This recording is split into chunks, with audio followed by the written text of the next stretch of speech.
If you're trying to decide between Plan G and Plan N, this video will help you decide. Hey, I'm Michelle Morar, and welcome to Medicare Made Simple. Now, what I've got is I've got up here on the board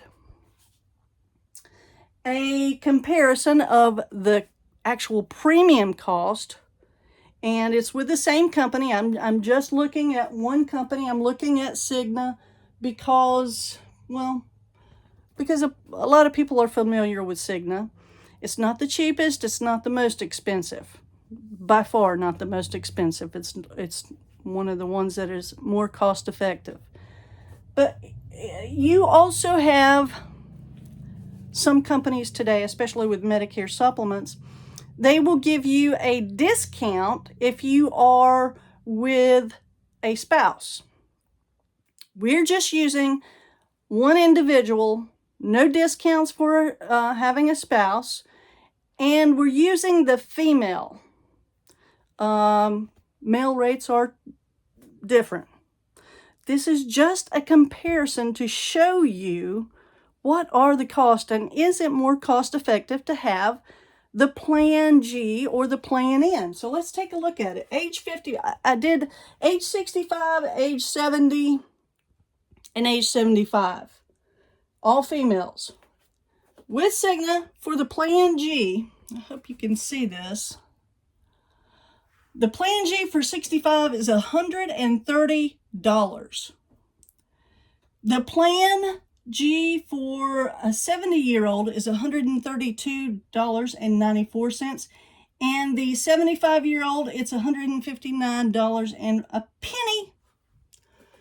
And then we go to the Plan N here. The 65-year-old gets $96.57 for their monthly premium. The 70-year-old gets a $98.76. And the 75-year-old gets $118.13. So what I did was I went and did the monthly difference. For a month, for the 65-year-old, it's a $33.43 a month difference. That is $401.16 for a year. For the 70-year-old, it is $34.18 a month, which is $410.16 for a year. And then for the 75-year-old, it was $40.88 a month difference, and that is $490.56 a year difference. So why did I do that? Well, because we got to see what the Plan G pays for and what does the Plan N pay for. What is the difference?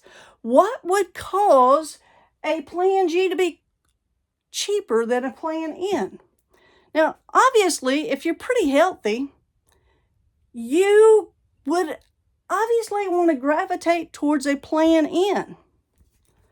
The problem is, if something happens to you during that year and you are now not going to be able to switch from plan to plan because you become unhealthy, like you have cancer like I had, or you have a heart attack, or you have a stroke, or you have disabling arthritis, or you develop diabetes and it's not controlled.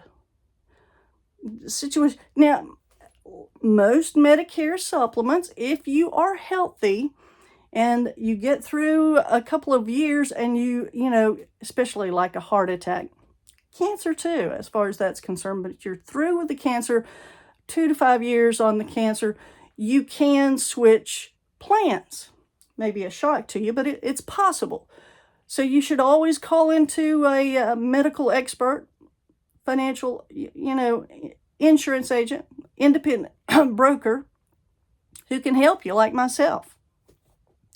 So anyhow, and you can change at any time of the year, not just during AEP, but a lot of people like to look at it during AEP, okay?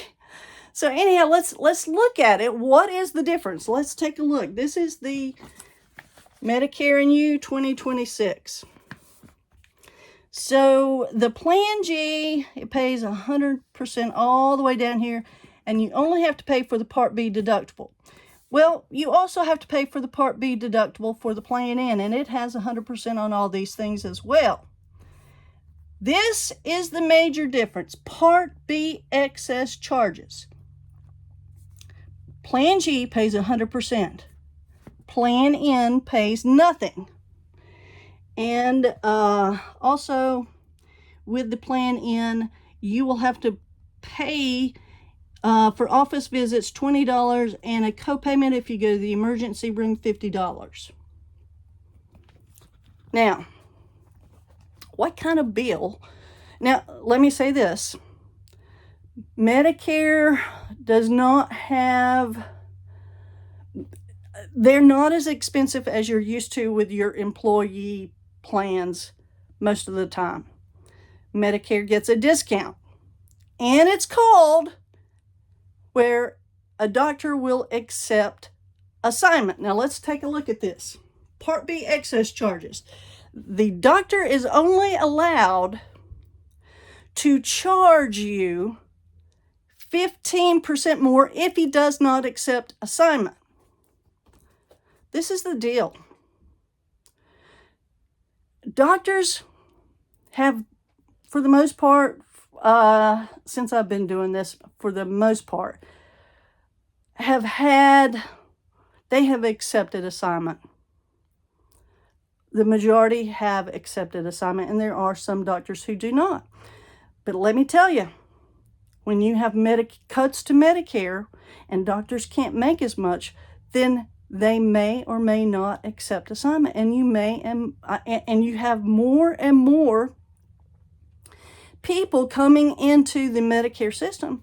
So there may be more and more cuts that are forced by the government, because what the government gives, the government can take away. Always remember that. So anyhow, if your doctor does not accept assignment, now it's important. And look, you may, if you had cancer and you wanted to go to the best doctor and they accept Medicare, the most that they can charge you is 15% more if they do not accept assignment. So you just got to remember that. So let's take a look at it. If Medicare approves $500, the doctor accepting Medicare assignment takes $500. If the doctor does not accept Medicare assignment, he can charge 15% more. That would be $575. What would it take to eliminate that $401.16 difference in a year's time? Well, it would take a $3,000 bill.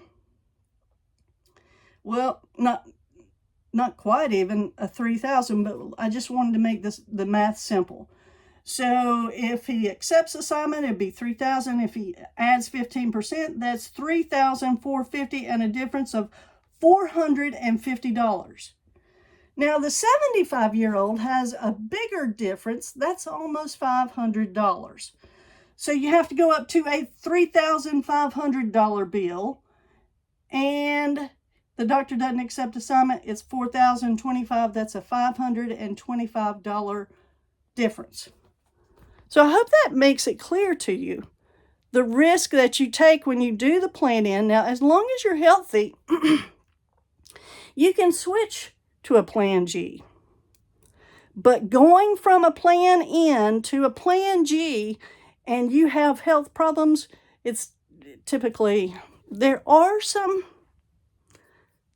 is one company that I'm thinking of that would do that situation. They will also, but anyhow, if you want to know about that company, just reach out to me. I will say this. If you want personalized help, book a free consultation, and there's a link in the description below. I'll help you with Medicare, even if you're a cat person. Just don't tell Zoe, my dog. I'll see you next time. Peace out.